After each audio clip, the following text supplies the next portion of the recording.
It's January, and that means the ski gear is in full rotation. Jackets, snow pants, gloves, helmets, goggles, and somehow someone always loses something.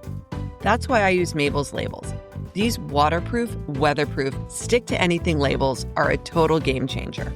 From ski boots to snack containers, we label everything before it heads to the mountain. Because let's be honest, when the gear all starts to look the same, labels save the day. Keep your gear out of the lost and found. Label it with Mabel's. Because moms on the mountain know, if it's not labeled, it's as good as gone. Use code SKIMOMS for 15% off at mabelslabels.com.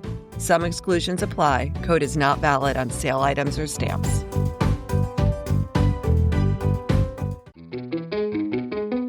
Welcome back to the Ski Moms podcast. It's season 5 and we're hitting the slopes. We're sharing real, unfiltered stories of motherhood on the snow. From conquering the bunny hill with toddlers to squeezing in your own powder days, this season celebrates every type of ski mom. Thanks for joining us. We've got a great season lined up, and be sure to subscribe so you never miss an episode.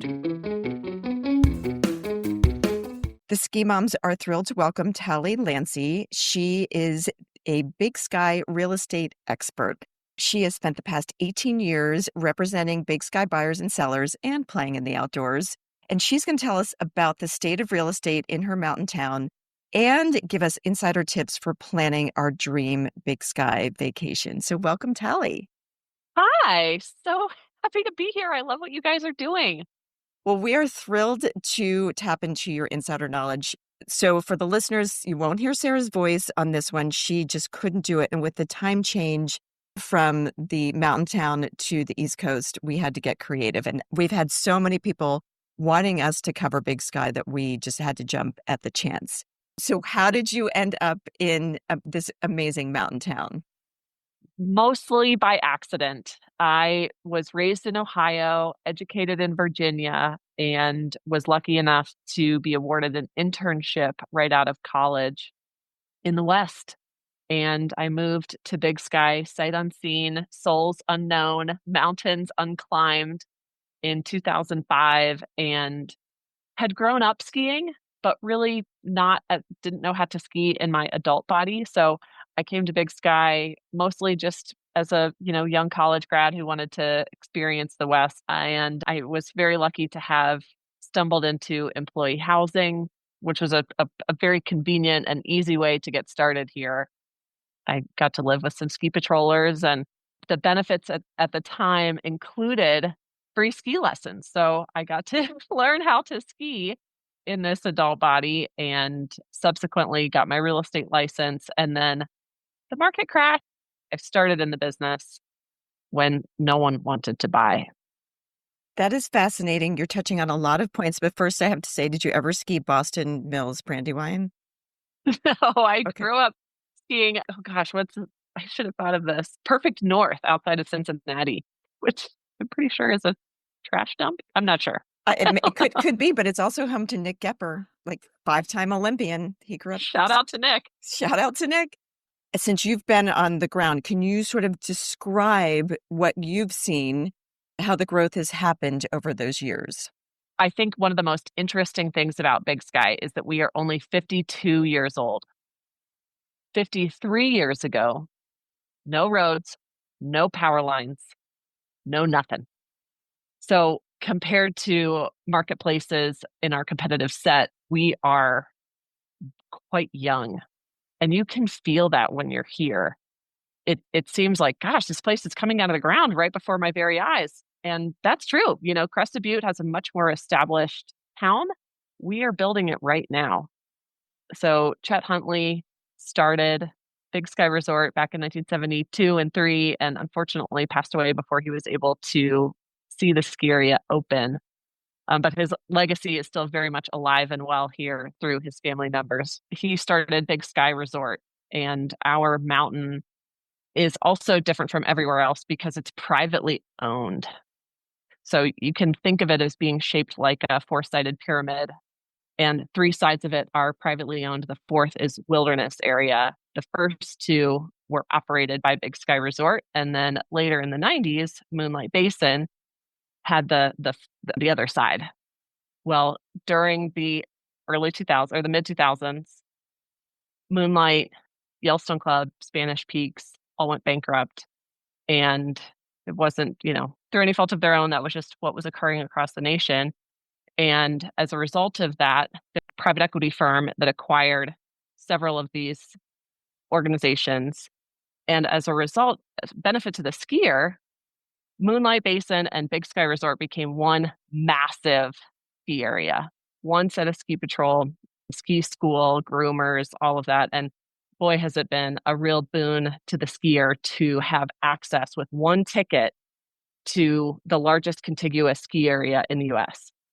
And I remember one of my first press trips out to Big Sky. I love the statistic that the guide told me is you have more acres per skier than anywhere else because they just don't get that volume that maybe like a Park City or something in Colorado gets. So I love that it's not skiers per acre, it's acres per skier. And I was like, that's such Yeah. a great statistic. I love that. Yeah. And what we've always said as skiers and as real estate professionals is the greatest thing about Big Sky is that it's hard to get here. That has become less true. There are more and more direct flights, but relative to a Park City, which does have comparable acreage, we barely have 1 million people in the entire state of Montana. How is that airport doing? The airport is the busiest in Montana, which might not sound like a lot, but we're very proud of that.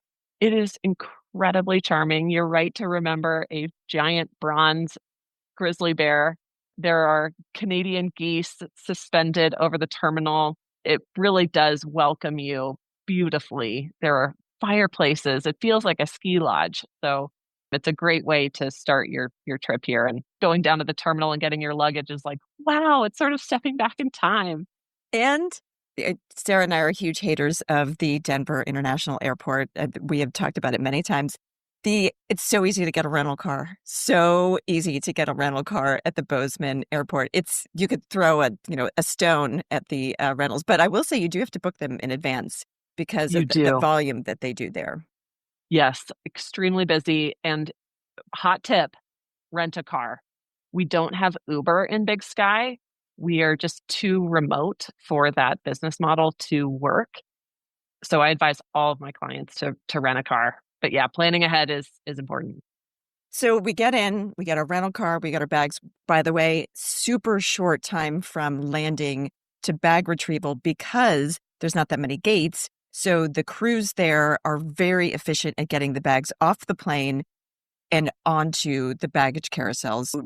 So we get there, and then what's the drive like between the Bozeman Airport and let's say we're going to go, we're going to stay up at the base area. So we're looking for something that's more like ski in, ski out, or, very close to the lifts. Yeah, it's an hour drive along a mostly 2-lane road. It's beautiful. You should stop in Bozeman or in Belgrade where the airport is and stock up on all your groceries. We do have resort grocery prices up here. You pay for the convenience. So stop at the liquor store, stop at Costco, fill up on everything you need for the week. Because if you get up here, you'll kind of wish you had stopped before. Okay, is Roxy's still there? Yeah, Roxy's is here. It's doing great. We have 3 little grocery stores. They're all super charming and very convenient. And, so if you stock up on everything in Bozeman, but forget something or need to supplement, we can certainly accommodate that up here. So my girls do they still remember Roxy's because there was something like a $20 container of blueberries. And one of them was clever enough to say like Roxy's, more like Robsy's. And my husband and I like fell over because we trained her to be such a little consumer. And she was trying to price like each blueberry. But it was a very pretty grocery store. The produce was lovely. And it did, we had like one more meal we needed to shop for, or we were out of milk or whatever. And you've got to have it. Look, and no, we're not driving back to Bozeman. I agree. They've got to elevate the prices to compete with, the people that are making more money in that little town. So you're going to pass by this little town with coffee shops. There's a movie theater. There's some lodging there. What is that called versus the Big Sky base area? Oh my gosh, I love this question. It's all Big Sky. We have 3 separate areas. The mountain, sort of self-explanatory. The meadow, not meadows, but meadow. is the low-lying area, and that's where all the commercial activity is. And then the canyon is where the Gallatin River flows. That's what you drive through to get from Bozeman to Big Sky. Okay, thank you. I'm learning so much already. And I will say it's a very pretty drive. There was the last time I was there was still like working cattle farms. Yeah. It's very rural as you are driving up, and you can kind of see the mountain in the distance. It's dramatic. It just kind of like as a skier, you get that like hype going pretty quickly. Yeah, you do. You're totally right. You drive through agricultural land. There are, big, beautiful red barns and cows, and you drive past Ted Turner's bison ranch, which is really cool. And as you are approaching Big Sky, you're also approaching Yellowstone National Park. And you can feel the sense of wilderness. There are elk and moose, and you'll probably see a bald eagle along the Gallatin River as you're approaching. So even in the car, you can just feel that sense of wilderness and adventure as you're approaching our little ski town. Can you kind of describe the different areas and what we could expect for lodging up there? Big Sky is, as it's described, quite big. There's 2 public base areas and 3 private access points to the public ski area. For the most part, the most plug and play option is to stay in the Big Sky base area. There are a couple of hotels there, most of which are operated by Boyne. And that's the easiest thing to do. You have room service and valet.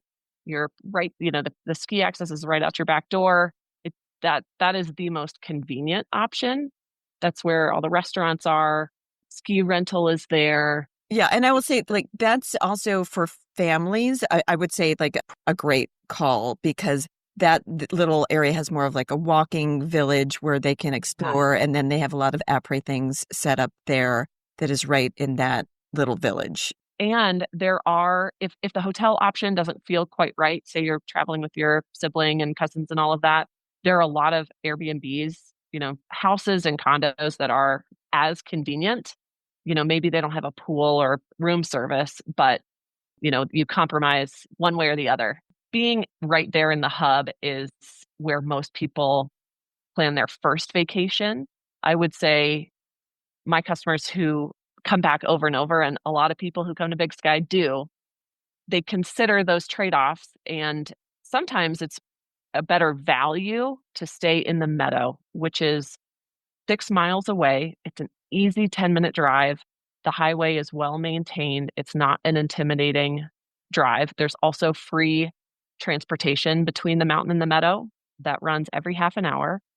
And it's totally safe, depending on your comfort level or age of your kids. I have clients who just put their kids on the bus and say, I'll meet you up there, for lunch. It's less expensive to stay in the meadow, but not quite as intuitive. So I think on your first trip, I totally encourage people to stay on the mountain.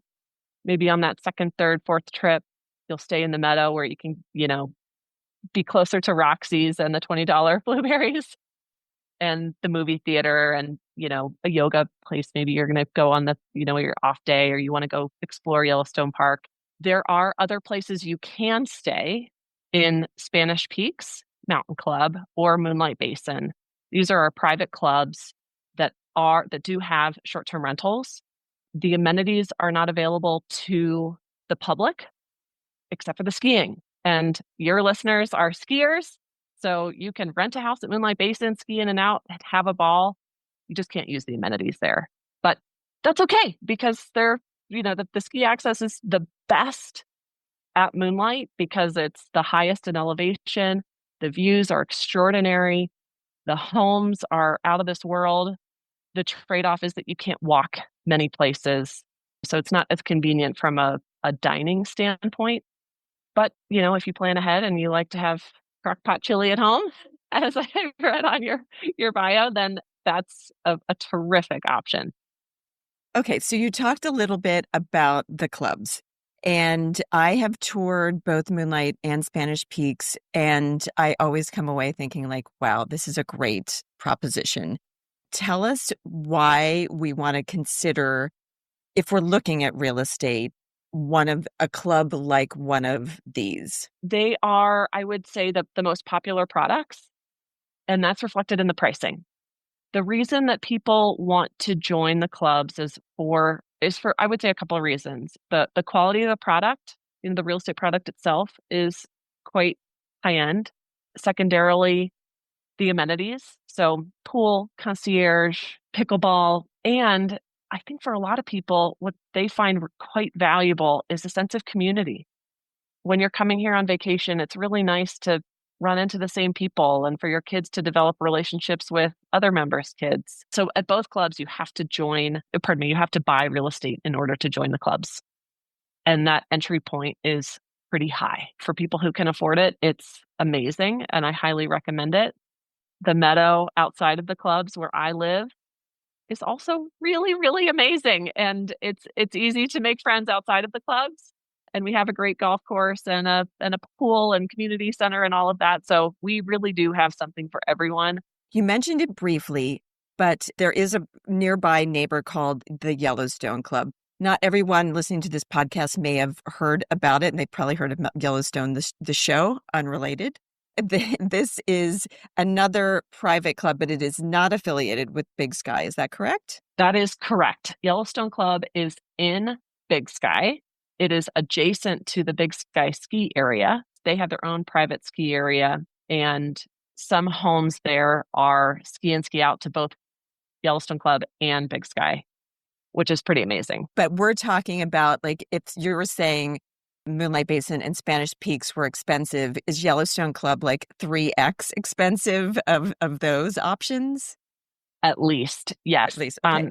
Single family homes there are, the least expensive is going to be in the 20 million range. Okay, got it. And then there's probably more fees for everything else, as being a part of that community. Very expensive. And, has really put all of Southwest Montana into a different economic bracket. People who can afford to buy anywhere many times buy at YC because it's an extraordinary experience. I kind of understand it. Believe that there's a ski area for everybody. I love the $19 ski pass at Cochran's as well in Vermont. So, as long as we can keep those small mom and pop mountains running, I have no beef with the folks at Yellowstone having their fun. Yeah, absolutely. And Okay. You might bump into them, at the local dive bar, which can be really fun. You kind of laid the land, and the skiing is absolutely spectacular. Big Sky gets just tons of snow. It's true. Yeah. And we also have reliable snowmaking, which helps with early season conditions. When I'm talking to real estate buyers who are shopping in several different markets, every single time the skier buys in Big Sky. People who are looking for, more convenience or, an airport that's closer by or better shopping. We don't always hit the mark there, but skiers buy in Big Sky every single time. Tally, that's really interesting you say that, because I have a friend who, she's always followed my advice, and she said, we love to ski in December, and they were looking at buying a home. This was years ago. And I said, I can't look into a crystal ball and say, guaranteed December is going to be great anywhere. Just the weather patterns just don't fall as such. But I said, your best bet is Big Sky. Consistently, they get the earlier snow. Again, they don't get those, weather patterns where it warms up and you get like rainy days there. I can't say guarantee it, but I completely agree with you. The families that are diehard skiers, it's been a really happy second home choice for them. Good. Yeah, our former general manager of Big Sky Resort, Taylor Middleton, a beloved character here, often cites a statistic about annual snowfall that we always fall within one standard deviation of average. And for people who are really into following snowfall, they've also invested a ton in the lift experience. And I would say, the family experience. They have a very good ski school. They also have put in these bubble lifts. So on the colder days, you can, get up the mountain quickly and also in comfort. And I know they put in that new tram. I've not ridden it, but that looked like a huge undertaking. It is unbelievable. And maybe this particular piece of infrastructure was installed since your last visit, Nicole, there are now bubbled magic carpets. There are two that are right there in the Big Sky base area. So if it's dumping snow and it's cold and your toddler is on the edge of a meltdown, when you get into that bubble and it's blue, so you just like your mood instantly improves, and your nervous system gets to reset. And then they also have a double bubble magic carpet where your child can ride independently on his or her own carpet, and you can ride on the rubber carpet adjacent. So you're not, awkwardly straddling or breaking your back. It's like, okay, you can go on your own magic carpet side by side and take a really cute selfie. I mean, it's a really cool family forward piece of infrastructure. Great way to keep those little kids out on the snow longer and learning more comfortably. Double bubble is new though, but definitely leave it to Big Sky to come up with. Yeah, not only do we have double bubbles, we also have double blues, which I think is sort of a silly Candyland reference. They're blues. It's sort of like a blue plus, double blues. One of the things that I love about Big Sky is that there is terrain for everyone.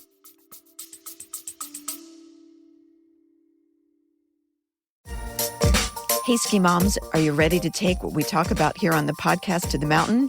We're thrilled to launch our 2026 Ski Moms events, and you're invited. From Maine to Vermont, and even a special Nordic skiing day at the Von Trapp Family Lodge, these gatherings are designed for women who love snow and want a weekend or a day that's all about connection, movement, and mountain magic. Each event includes special Ski Mom programming and plenty of time on snow. You'll meet other amazing women, get expert tips, and have space to connect with our community in real life. Spots are limited, but we do have space at all 4 events. See the full lineup and save your spot at theskimoms.co/events. We can't wait to ski with you.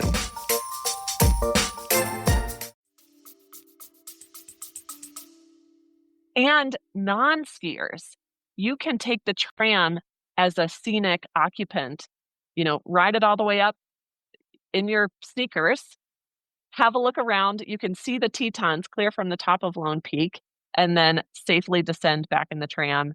And what is extra cool that will open this winter is our gondola, and it will be where ski school based out of. And then there will be a mid-mountain station with restaurants, and that will be, that's all beginner terrain there at the base of the gondola. Then it continues up to the bowl where the tram starts. So you can go from the base area all the way to the top of the mountain from a gondola to a tram as a skier or non-skier in the summer and winter, which is extraordinary and goes back to that main point about what differentiates us from so many other ski areas. We own the mountain. So we're able to put in that kind of infrastructure.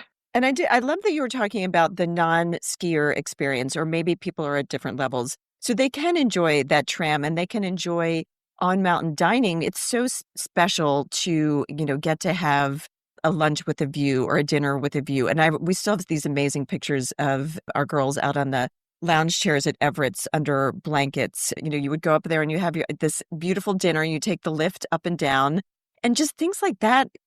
Your kids will remember them. They'll be, lodged in their little brains of having these experiences. Absolutely. Which brings me to something that I think every family should do on their ski trip, and that is book an experience at the Enchanted Forest right outside of Everett's, where you take a 6-man heated bubble lift all the way to the top. Then there's this gorgeous log building where you can have a very fine dining experience. Or you can skip that and get hot chocolate and go through the Enchanted Forest at the top of Andesite Mountain there. Big Sky Resort has curated this very family-friendly, après ski experience where you could just go be mystified by trees in the snow. And it's a very, non-screens experience, very sensory. And it's great for skiers and non-skiers. So everyone should do the Enchanted Forest. I want to go to the Enchanted Forest. And I also recommend doing some of those special things that are unique to Big Sky, doing the snowcat to the yurt dinner, booking a dog sledding adventure worth every penny because they're so cool and you're meeting other people who love the outdoors as much as you do in these environments. Absolutely. We also have a beautiful refrigerated ski rink down in town, sort of by Roxy's. And we have curling and youth hockey, adult hockey, free skate.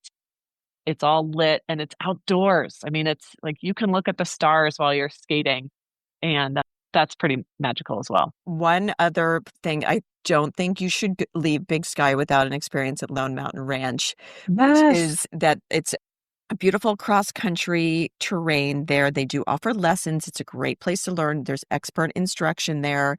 But the chuck wagon dinner at Lone Mountain Ranch is something, we still talk about, like the cowboy was singing his, old standards on his guitar, and everything's cooked on a cast iron stove, and you're these draft horses, and you're cuddled up under blankets going through the woods with these horses that could do this ride in their sleep. And, they're massive and they're built for this adventure. And then you arrive there and you're served, things that are coming right out of the cast iron stove with all of these other families. It's just pure winter magic.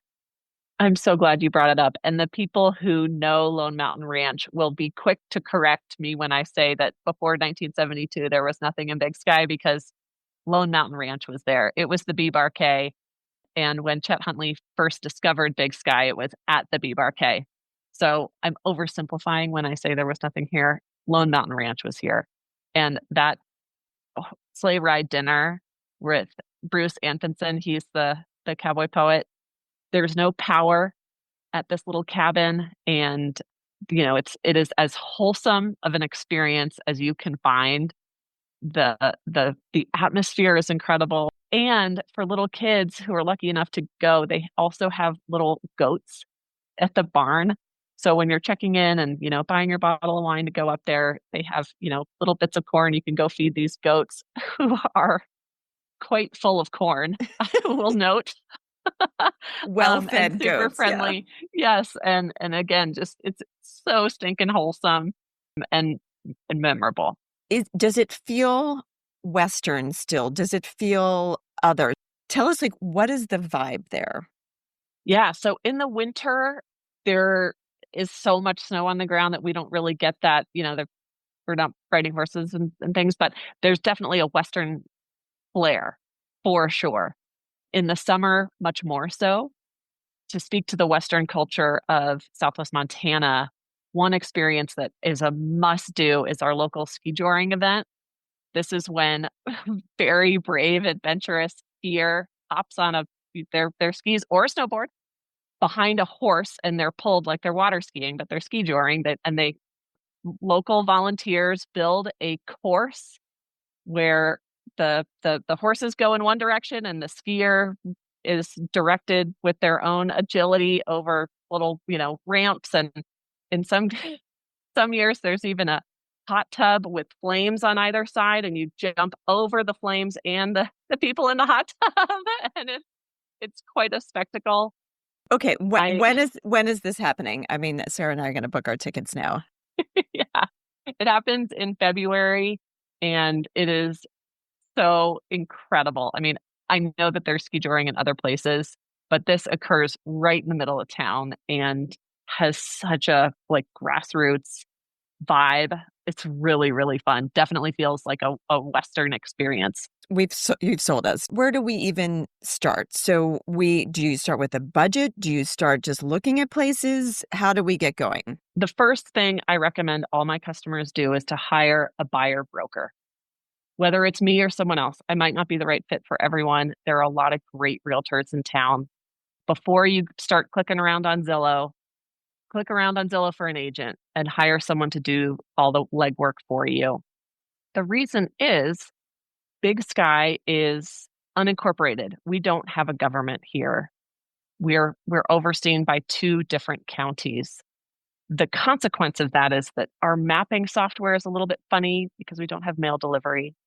No sales information is a public record, so you can't do your own research.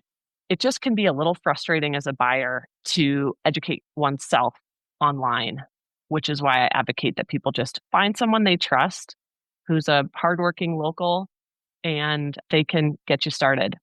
Some questions that I field often are, can you short-term rent? The answer is unfortunate for our community, but fortunately for you as a buyer is yes. You can short-term rent almost everything in Big Sky with just a few exceptions, and your local real estate expert will know that, those exceptions.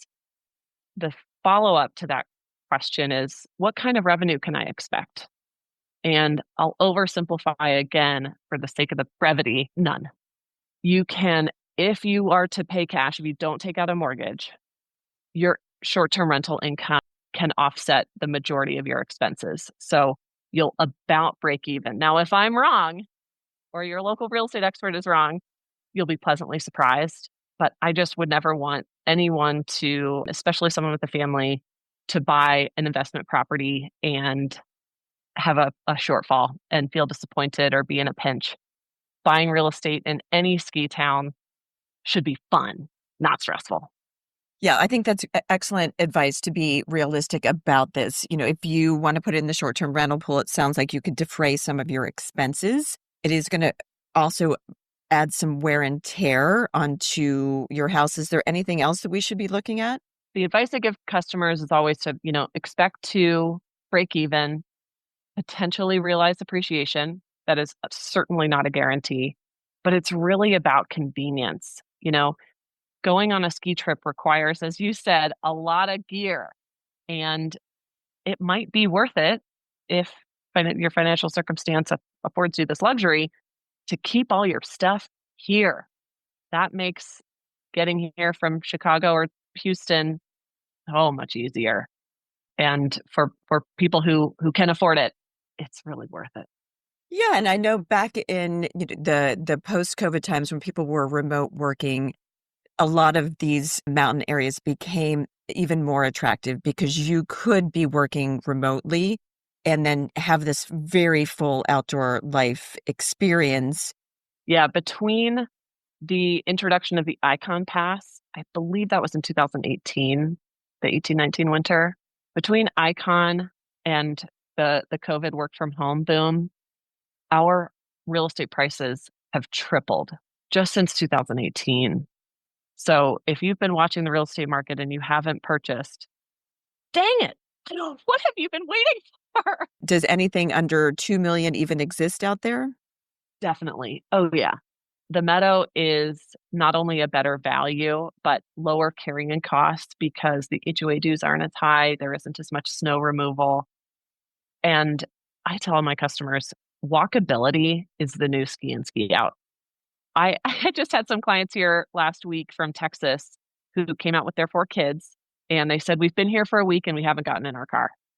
Amazing. And, they're walking to the free concerts, to Roxy's, to Base, our community center, to go climbing, and they love being able to walk. So I think that that's something to really look for. And what's great about that is it's attractive to non-skiers.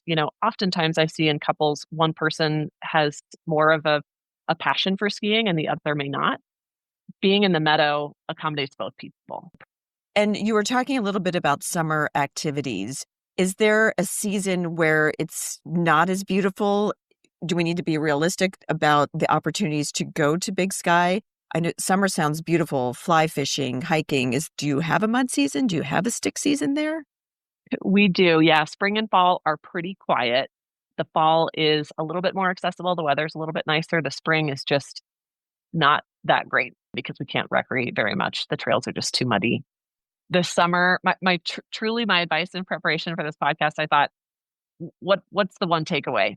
Come here in the summer first, and you'll fall in love with it, and you'll understand. It's only the Meadow is only 6 miles from the mountain. You'll understand how the town works. Where the grocery is, where the yoga place is, and then come back to ski, and you'll feel so much more confident understanding the lay of the land. How do you like to work with clients? So they find you've got a very fun Instagram and, you've got the website's very informative. and they've matched you either from listening to this podcast or some other way. How do you like to develop that relationship and work with clients? After all of this time, I have learned that earning mutual trust is very important. You need to trust me, and I need to be able to trust you, because this is where I live and work. This isn't just a job for me. You are going to become my neighbor. Hopefully, we end up serving on a committee together, and that matters more to me than a sale. So I insist upon establishing mutual trust right up front. And for some people, they're not looking for that. They want something that's just, much more transactional, and I'm probably not the right person in that case. But the way that I work is I love to hear about your passions, because this isn't really like an investment play. It's a fun, you hit the fun button when you buy a Big Sky. I want to start there. If you're a fly fisherman, we'll go in a certain direction. If you are really interested in mountain biking, we'll go in a different direction. From there, depending on people's timelines, I am probably an over communicator. And I work really, really hard to find the right property, which sometimes is off market. And because I live here and this is all I do full time, I have a front row seat to those opportunities. And I love being able to bring my customer into sort of that inside scoop experience. And many of my customers have found that when they work with me, they end up seeing me all over town, and they get introduced to the best property managers, the best ski instructors, the best landscapers. And that is a real joy for me, to connect someone who doesn't live here to, the people who are the backbone and who give this place a soul. My customers find that very valuable, and not something you can get from, a Bozeman agent or someone who, just doesn't live here.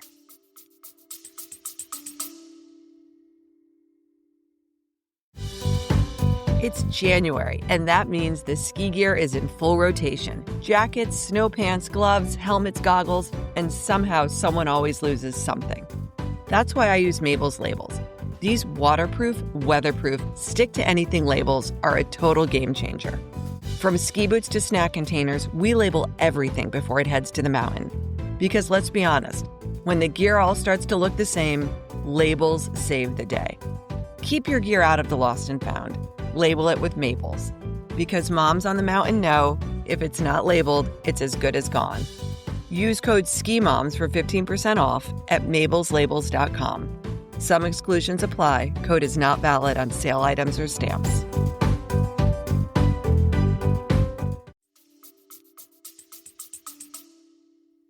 Tell me about how the market is right now. Are you seeing lots of resales, or are there any new developments that you're really excited about that people could be buying, on spec, something that's coming in the future? Great question. Well, okay, so to characterize the market overall, we don't have a lot of new construction at the moment. New construction has been quiet over the last couple of years. And I think the best play, depending on, who you are and your aesthetic needs, but your listeners are skiers. Skiers are not probably as particular about cabinets or light fixtures, flooring types. So I think the best buy for someone who is truly a skier is the old dated house in the meadow. Okay. That is absolutely the best value. When you go look at it online, you're going to say, Tally is like on a different planet. These cabinets are horrible. But listen, you're here to ski. And cabinets can be replaced. Or don't. Just go skiing. It doesn't matter. Yep. So I think that there are some terrific buys. And as I tell my customers all the time, the best land was built upon first, which means that the best location has probably a funky old house on it. Buy it. The HOA dues are $522 a year. Wow, that is amazing. It is amazing. And you're going to have an incredible experience and start to feel like a Big Sky local. That to me is the buy. Speaking about price points, a house just hit the market today for 1.7. That is exactly what I'm describing. It is a dated house, and I don't mean that in a negative way. It just hasn't been updated. That's incredible. 3-4 bedroom house for under $2 million. That's the buy. Are you seeing people who bought there thinking that was going to be a second home or a vacation property and it's flipped and this has become their main home? Have you seen that phenomenon? I have, and it is so rewarding when that happens. I have some great friends who moved here from Nashville. They bought this home as a second home up on the mountain near Moonlight Basin, and they ended up falling in love and moving here with their 3 teenage daughters, enrolled them in our public school, and now are active, incredible community members. And that is just really makes my heart explode with joy when I see that happen. It isn't for everyone. You know, mountain town living is inconvenient. It is cold. It can be dark because we're so far north. But to me and the people who have chosen it, it is absolutely worth it because the crime is very low. The strong fabric of our community is hard to find, I think, in the modern era. And if you're a recreationalist, I truly believe there is nowhere better than Big Sky, Montana. I want to give my husband a little shout out. He started the cool local ski shop, Grizzly Outfitters, back in the 90s. And he has since sold it. He's retired now. And he rides 30 to 50 miles almost every day on his bike, single track from our house. And he doesn't see any other person. You can't do that in the United States. I mean, these are engineered, gorgeous flow trails. And when I go hiking with my friends, we just don't see any other people. I mean, it is, for a recreationalist, the best place. However, Target is an hour and 20 minutes away. You better have your list and check it twice. That's right. And how is the staff housing or the housing for the people that make the snow or the people that make your coffee? How is that doing in the area? Yeah, I'll tell you the truth. I don't think we're different from anywhere else. It's not great. People have to drive from far away. There are some people who were lucky enough to buy before 2018, and we're so fortunate that we were able to do that. Because we don't have local government, we don't have a mechanism like other ski areas do to place a lot of restrictions that benefit locals. We're working on it. We have a really robust housing trust here who has just recently this year acquired a large portion of undeveloped ground that will all be deed restricted for locals. So it doesn't yet have infrastructure. It is truly raw and exceptional. This will not happen, to my knowledge, in any other ski town. It's roughly 100 acres. I might have that number off by a little bit, but it's not insignificant, and it will house a lot of people. It's a few years out, but it's going to be a game changer. How is the town and the newcomers, how is that dance working out right now? You know, growth comes from people buying in, prices get elevated, and the locals forget maybe that they moved in the 2000s as well. How is the relationship going right now? I have to take a deep breath on that one because you're right. There is tension. And as my husband and I are always saying to each other, everywhere that is cool has changed. As Americans, we experienced a decade of interest rates at nearly zero. And that just changed things.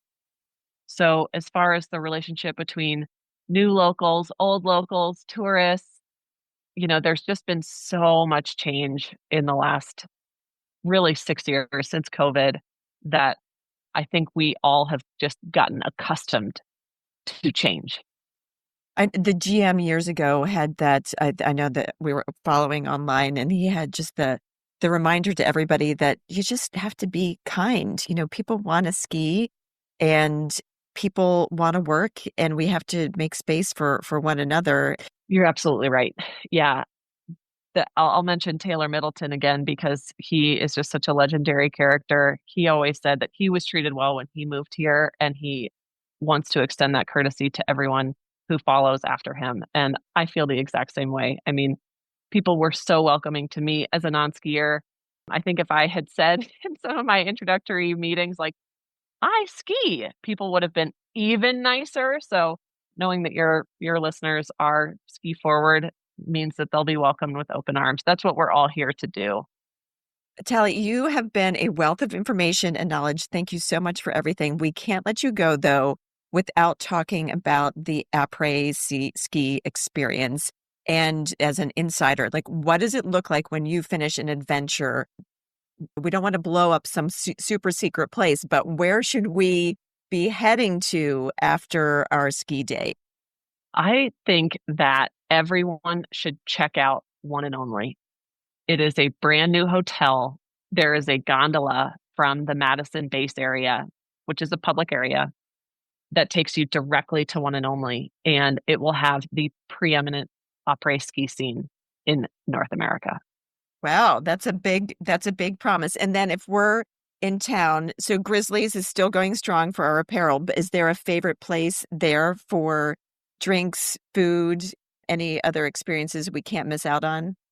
Yeah, I think that the town center is a great place to both start your day and finish your day because we have this great public transportation. If you park at town center in the meadow and hop on a bus to get up to the ski area, have a great experience, and then you can come back down the mountain, and that's where the whole scene is. I think that, gosh, there are probably 8 bars right there. Tips Up is a fun place for people to check out. It has sort of a dive bar feel. They often have live music, and when the weather's nice, they'll have a fire pit outside. It's really cool in the summer too. They have line dancing occasionally. So that's where I would point people. And what would we find in your hand? Are you going for a cocktail, a glass of wine, a beer, something non-alcoholic? What are you picking? We're big Manhattan fans at our house. So yes, I'm a brown liquor person. I'm also a realtor. So I have a pretty high pressure job. And at the end of the day, I do like to unwind with a solid Manhattan. That's awesome. And Tally, where can our listeners find you? How can they get in touch? Yeah, I have built a website called reallybigsky.com. And the reason for that is not just because the sky is so big, but also because I myself am quite tall. And one of my coworkers a long time ago is much smaller, and she sort of made me feel a little bit funny about being tall. And I thought, well, I'm both tall and young. I guess I can't change those things, so I'll just lean into it. I'm really big. Guy.com. So that's how you find me. That is great. And I assume you're taking new clients. Like, you want more people to get in touch and look for their dream home there. Yeah, I am, as long as that mutual trust is there and I'm the right fit for people. Yeah, I am looking for more like-minded people to become neighbors. Awesome. Thank you so much. And I hope you're one of them, Nicole. Hey, Ski Moms, we hope you enjoyed today's episode and got some great tips for your next family ski adventure. If you had as much fun listening as we did making this episode, we'd love for you to hit that subscribe button so you never miss out on our latest episodes. And don't forget to rate and review us. Your feedback helps us bring you more of the content you love and helps other ski moms find our podcast. Plus, we love hearing from you. So whether you're on the slopes or just dreaming of your next snowy getaway, stay connected with us. Follow us on social media, share your favorite episodes with your friends, and let's keep this awesome community growing. Planning your next mountain holiday? Skip the crowded platforms and check out Ski Mom Family Rentals, a trusted space to find family-friendly homes in ski towns across North America. And if you're a homeowner, it's a smart way to get your property in front of like-minded ski families without the big fees. Whether you're booking your next getaway or want more visibility and bookings for your home, visit skimomfamilyrentals.com and make your mountain time matter.